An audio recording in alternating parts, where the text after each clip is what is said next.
Onun boyunda tarixшының, географтың, әдебиетшінің, тіл білімін зерттеушінің және жауынгердің таланты үйлесім тапты. Пенде атаулыда сирек кездесетін ұлы талант оған шынайы достарды сыйға тартты, деп жазады Олжас Сүлейменов. Әр уақыттың, әр кезеңінде халықтың бір туар данышпандары дүниеге келген. Как невозможно затмить солнце, так невозможно помешать скрыть природную сущность вещей. Одаренность талантом не исключение, она естественным образом находит путь для проявления в любых обстоятельствах.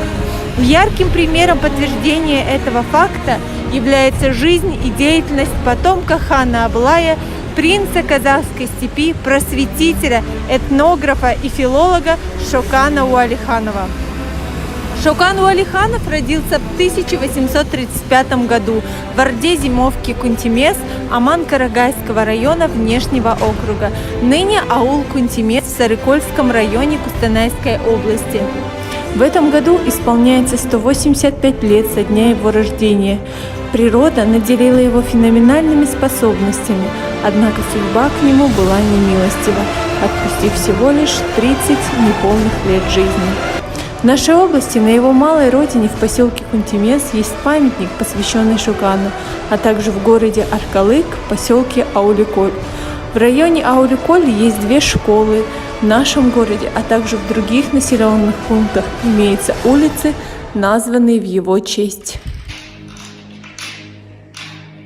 Шокан Уалиханов книги известны? Да, конечно. Это первый казахский ученый, этнограф, историк, фольклорист. А еще он путешественник, и просветитель, и востоковед. Шокан Уалиханов өз қысқа өмірінде көп саяхаттады. Көшпелі халықтардың өмірі мен мәдениетін зерттеді. Особое место в его развитии и восприятии занимала история родного края. Шокан 4 жаста кітап оқуды бастады. Уникалось рисование. Тем не менее, за это короткое время он сумел сделать столь много, что его труды составляют 6 томов, а в виде отдельного тома были изданы его художественно-графические рисунки.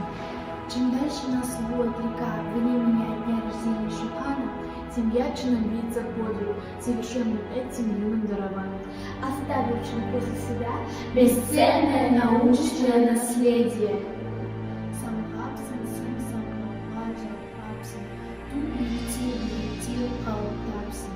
Қырақ болып асманға көтеріліп, жұлдыз болып ғарышта қалып қалсын деп, қазақтың дүлдүл ақыны Қадыр марқұм Мырзалиев жырлағандай қазақ халқы көрнекті ғалым, тарихшы, фольклоршы, этнограф, географ, ағартушы, демократ, ұлын ұмытпақ емес.